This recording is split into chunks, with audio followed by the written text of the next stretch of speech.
Now let's move on to the ozone layer depletion. As already I told you, depletion means holes. The main cause for the ozone layer depletion is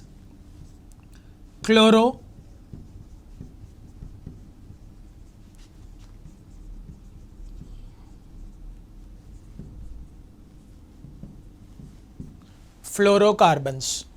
Chlorofluorocarbons we call as them CFCs. These are main responsible for depletion in the ozone layer.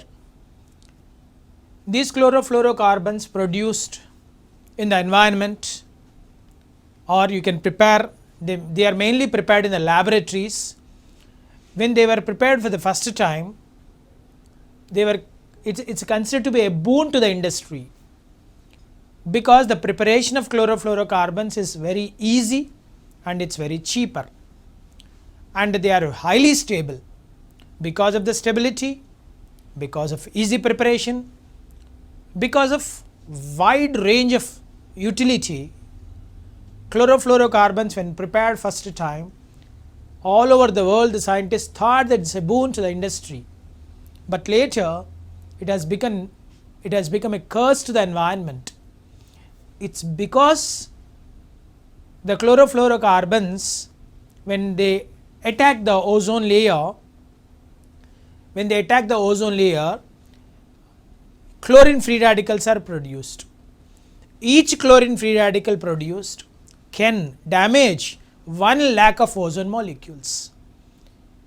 Like this, so many chlorine free radicals attacks so many lakhs of ozone molecules, which is causing holes in the ozone layer, depletion for the ozone layer, rupturing in the ozone layer.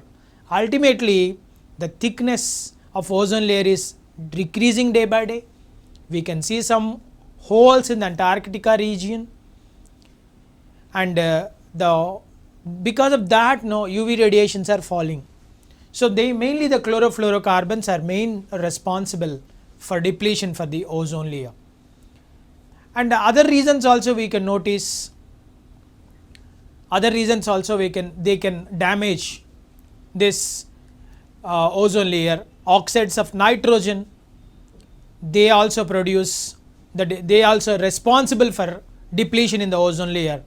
That is the reason utility of supersonic jets by Russian in the country Russia, they banned the usage of jet planes, because in the exhaust fumes of the jet planes, nitrogen oxides are produced. They are responsible for depletion for the ozone layer again. Like this, many sources are noticed, but the main cause for depletion is chlorofluorocarbons, and let's see the examples for them. CCl2F2, this is dichloro, difluoro, methane, systematic name, IUPAC name. Commonly we call them as freons. We can call them as freons. These freons, preparation is easy, cheaper, highly stable. So they are used in refrigeration processes widely, and these chlorofluorocarbons, when enters into the stratosphere and attack the ozone molecules, let's see the sequence.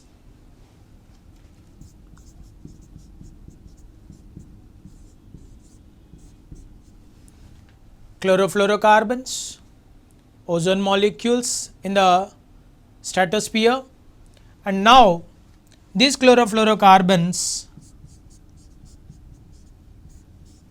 absorbs sunlight and produces chlorine free radical. Now each chlorine free radical is going to attack the 1 lakh ozone molecules nearly. So you can observe now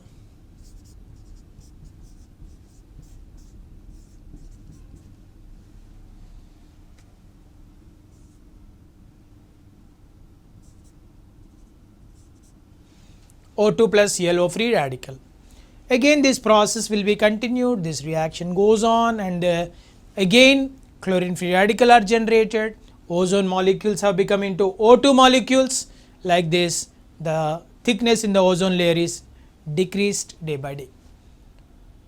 What are all consequences for depletion in ozone layer? As already discussed for you, once again let me tell you, directly ultraviolet radiations fall from the sunlight, enters into Earth's atmosphere and causes ozone layer, causes eye cataracts and skin cancers, skin diseases and related health, skin related health problems may be noticed due to depletion in the ozone layer mainly.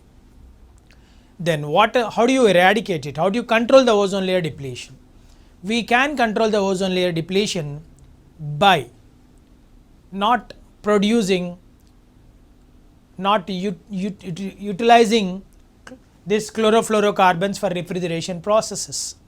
Instead of using freons, though they are cheaper, we can go for non-chlorinated, non-chlorofluorocarbon containing refrigerants like liquid ammonia can be used.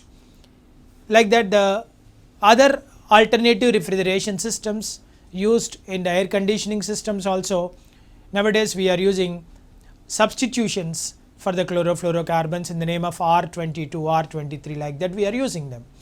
So in this process we can control the ozone layer depletion. And utility of supersonic jets, okay, also been banned in some countries like Russia because they are producing nitrogen oxides. These are causing chlorofluorocarbons. That is also we can control. By observing or by looking for alternative measures like this, we can overcome this problem. Now throughout the world, scientists banned the usage of chlorofluorocarbons for refrigeration purposes, but still already existing chlorine free radicals may damage ozone layer for another 50 years. So mainly we have to control the oxides of nitrogen release into atmosphere, chlorofluorocarbons into atmosphere, so that we can overcome this situation.